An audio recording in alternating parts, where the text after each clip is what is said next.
Welcome back to Get a Grip on Lighting. On today's show, we have the great and powerful Scott Wachter, who produces the Darkness News Update and the Lighting Industry News Update. You can subscribe to those things by going to nailed.org, right, Scott? Yeah, nail.org for the lighting industry news brief, and then restoringdarkness.com for the darkness news update. New episode today, although I guess day of recording at least. Day of Yeah, there you recording. go. Every other Thursday otherwise. And Nailed loves Scott Wachter. He does so much work for the National Association of Innovative Lighting Distributors in the background. He's one of the key guys.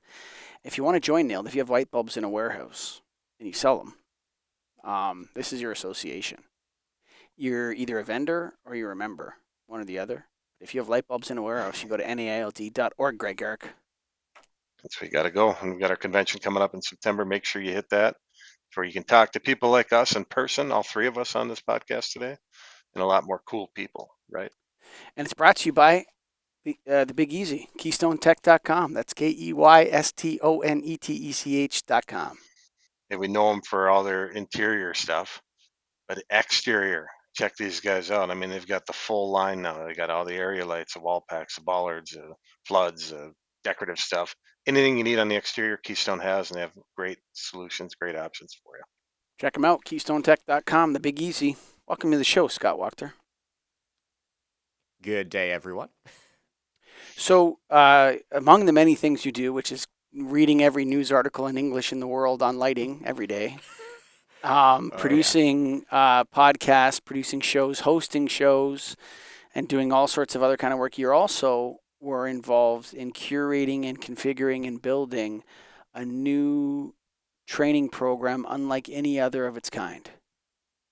I think we're still first in class. We're first in category for this. This is Lighting Specialist Darkness Restoration Part 1, Version 1. But there we go. It is coming together. It is a 71-minute set of webinars that will explain to lighting professionals the whys, hows, and wherefores of installing lighting in a way that preserves, conserves, or otherwise mitigates light pollution. Tell us And about I'm curious on the process that you took place to get this put together. What did that look like? Well, it started with a very long list of things that we felt we needed to cover. We brainstormed this out. It was a big document, and then one day Mike and I wrote them all down on index cards. We wrote it all down on index cards. We threw them on a table, and we said, "Okay, this is good. This is good. This goes with this. This one's junk." And then we put them all in order. This is the order we need to go in. And then we said, "Actually, we stop here. This is DS2. Everything after this is DS2." And that's how we. And then, after we had that list of index cards, I went through our collective Rolodex and said, okay, I need this. Who do I have for wildlife? Okay, this guy from ZLI. He's going to be our guy for this.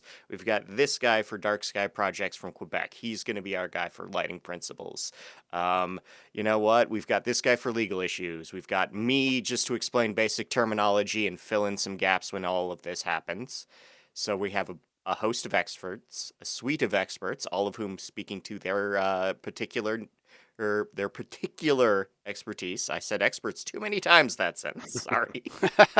But yeah, like we have a real murderer's row of people who know their stuff. We got them to talk only about that. I cut it down to 10 minutes, little micro lectures for everyone, bit of interstitial bits from me just to make the topics transition smoother. And eventually at the end of this, you're going to come out of this with, if you pass the final, which shouldn't be too hard, I'm not going to do any trick questions. It's not law school. But you'll have a certification that says that you know your stuff. And we're going to have lighting professionals out there knowing what they do. Because right now we have 3 to 4 competing certifications for fixtures. Okay. And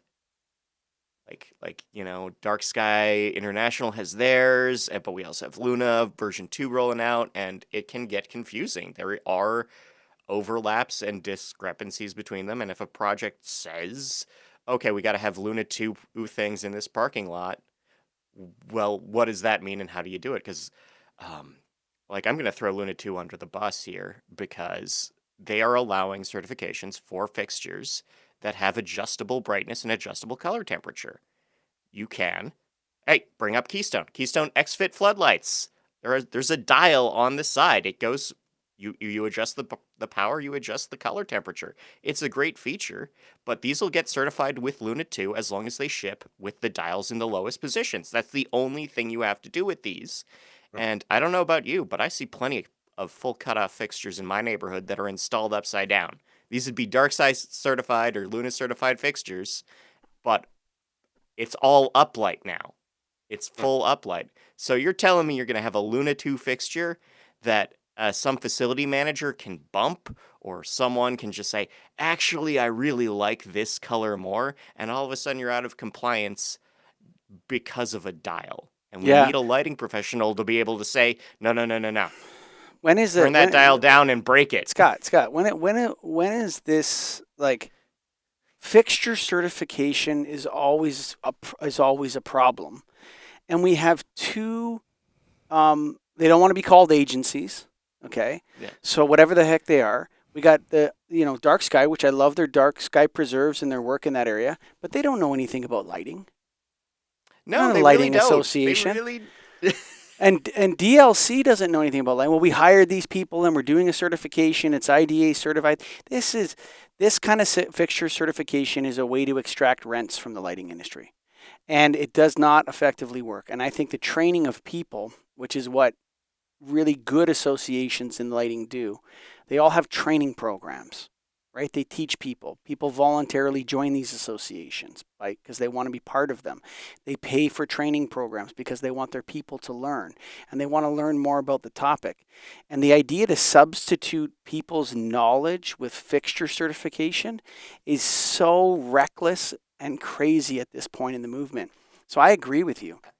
I think And I mean, education is where it's absolutely. at. I think it's important, Greg, for us to acknowledge that the training of people is what's necessary right now. I agree. I mean, to some degree, that the people need to be there, but also if the product's not, I mean, are we saying the product's there? Everybody has the right product or can have the right product? That's the key too. Is that if you train a person, they still have flexibility to use what they want. So don't we need some sort of certification on the product side too, saying this is what it needs I to be? think I think again, if you know how, like again, a big part of this is teaching people how to read a spec sheet, right? Like bug ratings are on fixtures. You can find a bug rating, you can find the CCT. They're printed on the bulb half the time, and you can just, and that's really what it is. It's you gotta. It's not just teaching people what to look for; it's teaching people how to read. My Sure. concern with fixture certification, Greg, is Mhm. not with that eventually we don't want to have categories of light fixtures that work in these types of applications. Okay? That's not what I'm saying. And I'm not even saying that, those fixtures can't be multi-use or selectable CCT or whatever. I'm also not saying that. What I'm pointing out is that I don't think the lighting industry is involved enough with these certifications. I don't think that they're being created by people that really understand some of the hazards of LED with respect to wildlife. I think there's a lot to be learned before we start giving people a box to check in terms of fixture certification. And I think more education is needed in the lighting industry to make people aware of this and get engineers working on this problem. And so, yes, I agree with you that it would be nice to have categories. I'm not going to say certifications, but categories of products that fall into wildlife zones or whatever, or darkness preserving, no uplight, bug rating, whatever, all these kinds of things. But at some point, the human has to make the decision, and the human has to install it. And those Sure. people have to know what they're doing too. And I think that's more important that they know what they're doing than if the fixture has a certification label on it. And Scott, from all the news that you've read and monitor as it goes, it seems like the darkness news is growing. What's your prediction on the point where it actually takes place? Where now we're selling this stuff I consistently. think I think the problem is that it is still a regional issue. This is a Yeah. local issue, and every locality has their own concerns, right? Like I think obviously we are seeing better uptick from the the east and Gulf Coast of America. We're seeing better understanding of what wildlife needs in terms of seabirds and sea turtles. Right, we have people able to say, like this week, latest recording. It's like there's a Buc-ee's in Georgia that's 12 miles from the beach. 12 miles. Now a Buc-ee's is a giant gas station, Uh-huh. and they're too bright. They're 12 miles from the beach, and someone can just look Oh, at that and say, "You got to fix that." But that's an entirely local concern. That's one county in Georgia who has a guy who knows his stuff and is able to call them out. Arizona has their guys, but their concerns are completely different too. And I think we're going to see that sort of concern. Like we're going to see a choir effect where everyone around us is singing different notes in the same song. Where it's like, Midwest, we've got migratory birds. This is where we need timers and dimmers and controls. We go out to Arizona. It's like it's all tourism. That's where we need uplight protection and brightness mitigation. It's the same song. We're just singing different notes here. Hmm. great And analogy. it's so the idea that this is coming, that's an interesting idea. I think the major hurdle is the lighting industry itself. I think the lighting industry Yeah. itself is kind of blocking this transition by not advocating for, and maybe that's good.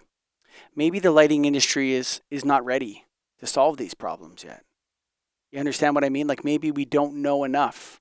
Maybe we're still waiting to Well, learn. And I think if there was more patience, like as long as this certification doesn't turn into some kind of rebate bonanza, you know what I mean?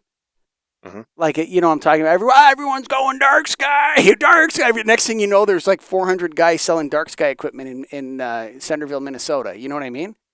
Yep. As long as it doesn't turn into that, like it did with LEDs, where like, oh yeah, we got this one metric covered. Boom, everyone go lumens per watt. Boom, and the next thing you know, 10, 12 years later, it's like a wasteland, right, of unrepairable garbage. As long as we don't take that approach, I think it's okay for these fixture certifiers to battle it out on the fringes. You know what I mean? Yeah, I'm that's okay fair. with that. Battle it out on the fringes. But the lighting industry has to come to grips with this, and they have to know what they're doing, because the equipment is becoming more and more costly and less adaptable and changeable and fixable and retrofittable. And so once it's in there and was dark sky certified fixture 2026, it's in there. And then that one we know about lighting, Greg, is that once that something's there, people want to replace it with the exact same thing. Uh-huh. They don't want less light. They don't want, just the same thing or brighter, which is the instinct. So I think training is needed, Scott. And hats off to you for all your work on the Darkness Restoration 1 program. When is it going to be unveiled? I think the goal right now is we're doing a round of revisions internally. We're going to do a small beta, friends and family, couple of employees at Greg's office, Mike's office, a few guys on the nailed board will do it too. We'll tighten it up, we'll finalize, and we will launch probably in time for the Nailed Con. Which is September 22nd to 24th in beautiful St. Paul. That's right. Yeah. Speaking of training, just while if anyone out there is listening, we'll also be running an LSC. I have just news today that we're going to be running the LSC course that we just did at Light Ovation in Dallas at the Nailed event as well. And that's a separate track. It's different than the convention, but it's in the same spot. So you can hang out with the big guys if you want. And you'll still get to have lunch breaks with everybody, right? We're Yeah. still covering catering for the LSC people. Yeah. They You still need. get everything We'll let catered. them eat. Yeah. Neat. Scott, now the uptake, we talked about, you saw that there's been a growth and a surge in restoring darkness recently. Maybe do some technical work, but I also think there's a lot of content that's helping that that podcast really grow its listenership. We charted again, I think, in Canada, the United States, on the Apple charts for restoring darkness. Top 300 in the U.S. and top 30 in Canada, was it? Top 30. We peaked at number 29, which means if you don't know what the nature charts look like on Apple, that means we were bigger than the second biggest Bigfoot show, which is, look, the nature section on Apple is like 40% Bigfoot, so like, being beaten number 2 at Bigfoot is pretty good. It's pretty Okay. Nice good. work. Yeah.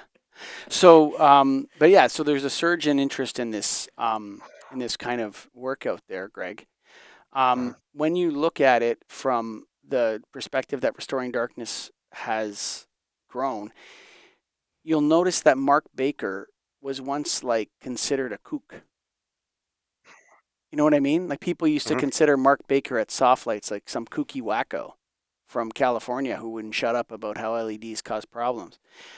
Are you starting to believe, Greg, as time goes on, that there may be a major difference between the electric light created by LEDs and that of HPS and metal halide and incandescent that causes people's problems? Or are you still putting Mark Baker in the kooky camp?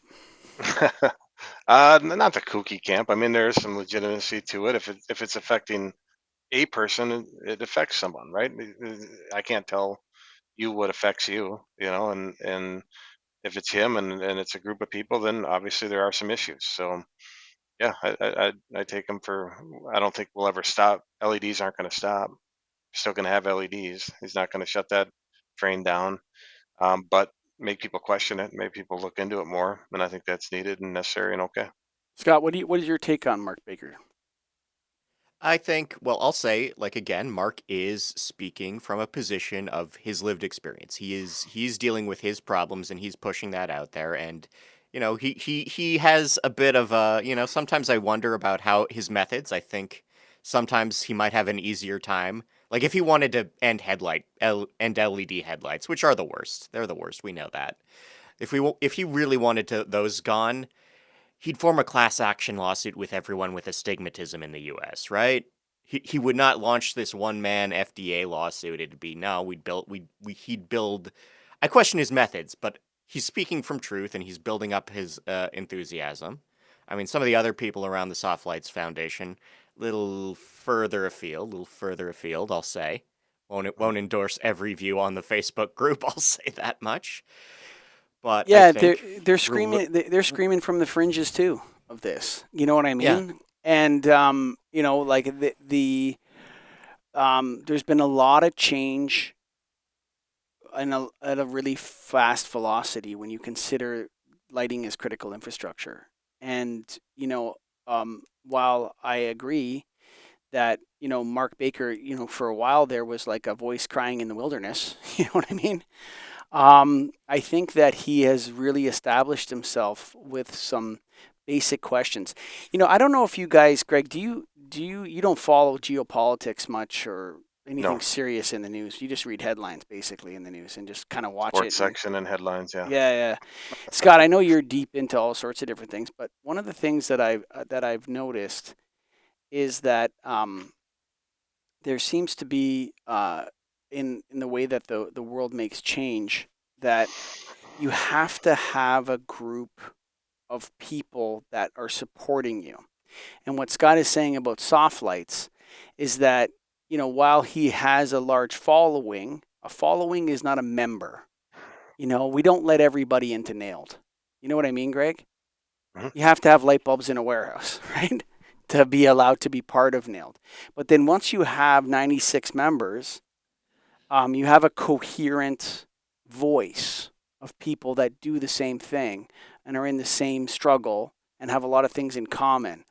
And then you can speak from that voice.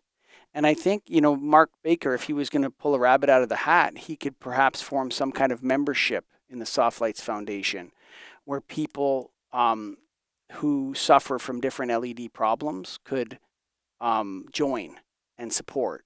And if he got, for example, there's a lot of ophthalmologists that have issues with LEDs, Scott Wachter. I mean, you've seen it in the news, yeah, yeah, absolutely. And I think we're seeing there's a TED talk kicking around, and there's something called the 3.5% rule, which is just this observation that once any sort of social cause gets 3.5% of a population talking about it, that becomes the tipping point of popular support. And that's descriptive, it's not prescriptive, right? It's just this trend people were able to put together. And so if we can get, again, 3.5% of America is not that many people. And if all we do is say, again, pick one topic first, LED headlights, which are the worst. We that's something the National Highway Traffic Safety Administration can absolutely act on relatively quickly. And and from there, you just pick the next topic and we move on, right? And you let the snowball build. It's interesting that we've been talking a lot about how different nonprofits work. In terms of lobbying and getting certain laws passed, and we were talking on a recent episode, Greg, of Get a Grip on Lighting on TEDMag about fluorescent bans and stuff like this. How would you say, Scott, that, or Greg, maybe Greg, how would you, as a person, let's say you acknowledge this was real and you said, okay, how can the lighting industry get out in front of this issue? What would you say? Which association would handle it? How would they get to the front of the line to talk to the legislatures and give them information? How would you say that could happen? I don't know. Unfortunately, I wish I knew that. That's kind of goes back to what we've talked about a lot on our show is leadership in lighting. I don't really know who the leader is at this point. So what association should do it? To me, IES is always the default when that comes to mind, but it doesn't seem to happen. And nothing, not knocking them or whatever. I don't know. I don't know that answer. I don't think there is one. I think Scott, what it's do a you think? collective. I think, again, I think sometimes this might just have to be a corporate issue, right? Like you compare it to the EU, where the EU has a planned ban across all member nations to block any mercury lamp that goes out of being installed in the country by 2030.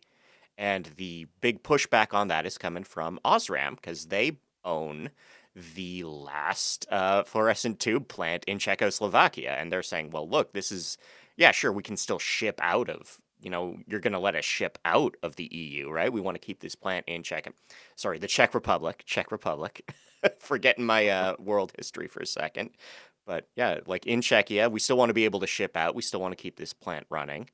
So can we ship to Africa? Can we ship to Asia? Is that something you're going to let us do? Are you going to allow us to maybe continue supporting some applications of fluorescence, right? Like there are some places that we know that will dispose of mercury bulbs safely.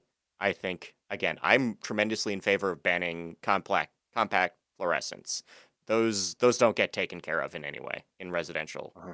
environments, but a 4-foot tube in a warehouse, those guys know what they're supposed to do and they're going to take care of it. So that's coming from the corporate side. I don't know if there's a corporation in the North America that's going to do the same thing state by state and go to like there's no one like at Lead Vance or whoever knocking on doors in Maine to be like, no, you got to keep 4-foot tubes in warehouses for another 10 years, right? I don't know if that's the case. I don't know either. And I think it would be interesting to find out who forms and how lighting legislation gets forms at these state levels. I mean, I once compared it, I think, to what do? You act like a raccoon going through garbage. You know what I mean? Like you keep bothering them to keep tipping over Greg Erich's garbage can every Thursday until he starts feeding you peanut butter sandwiches. I mean, I think that's kind of how that works. That law. I don't think it's a complicated job. I think you just need somebody to schmooze in there. But and say, hey, look, Nailed, for example, knows a lot about this topic. Maybe you want to hear our take on what should be done. But Scott, so we're going to release this thing at the convention. It's fully online. It's 71 minutes, you said, and basically gives people an introduction to. It's like a mini LS1 to start making people aware that there's business opportunities coming here. There's going to be sales opportunities coming here. We don't know exactly when, but these are some of the terms and things you might want to know right now. Is that a fair description of the program? Yeah, this is absolutely base level introduction. The plan for the second stage is going to be really hands on, really about assessing spaces, sourcing parts, working with your project manager to be like, okay, if this is a ski hill that wants, some extra tourist dollars in the summer for astrotourism, this is what we need to buy. If this is near a bat sanctuary, you got to do something completely different. But that's for the more advanced level. And that will be if we have success with this program, we'll launch a DS2, much like the LSC that we did at Lightivation, which will be in-person, heavy technical training. Folks, I want you to go to KeystoneTech.com. That's KeystoneTech.com, Greg Ehrich. We said it at the beginning, we referenced it a little in the show, but all exterior fixtures they have, they make it easy with selectability in terms of wattage and color on a lot of them. And they have, full cutoff wall packs. They think that thing through, so they have different options for you. So you can meet the requirements that we talked about today with some of their fixtures. Go to KeystoneTech.com. Of course, if you have light bulbs in a warehouse, you should be joining Nailed ASAP. If you're in Canada, United States, and you have light bulbs in a warehouse, our convention is September 22nd to 24th in beautiful St. Paul, Minnesota. Last word over to Scott Wachter. What are your final thoughts for really get a grip on lighting and podcast viewers and listeners? I think one thing that this is something I did a little digging into. So part of how we were able to build this program is that we spent a year or two working on something called LS Evolve. This was, again, short modules that were continuing education that just come for free with your Nailed membership. We have not touched that program in a few years because we just don't have the funding or the backing for it. And I think sometimes we talk about it as a bit of a failure around the office where it just didn't generate a lot of attention or a lot of money for us. But I did some digging, and in the past 6 months, 15 people watched every single one of them. Those 15 people are better at their job. That's true. Than anyone else. They are better at their job. And Mike, you talk about arrows in your quiver, and a lot of the arrows in LS Evolve are not your broadheads, your narrowheads, your fouling arrows. These are your Hawkeye and Green Arrow type arrows. This is the the boxing glove arrow, the boomerang arrow, the USB key arrow. But you know what? There are 15 people that are not going to give anybody sunburns when they install upper air UVC. There are people who know about how to manage extended warranties better. These people are better at their jobs because they are more informed. And this program, this next one, Darkness Restoration 1, that's going to create a lot of people who are better at their jobs. And you know what, folks? I'll tell you this right now. You can put this in the bank. Not the last word goes to Colligan. We're charging for this program because LS Evolve was free. And the problem with it was that it was free. So we got to charge. I think it's going to be $99 or something. Hot price. 99 for non-members. I think we'll cut it to 60 if you're buying an LS1 at the same time. Something like that. Folks, go to nald.org. Thank you for listening.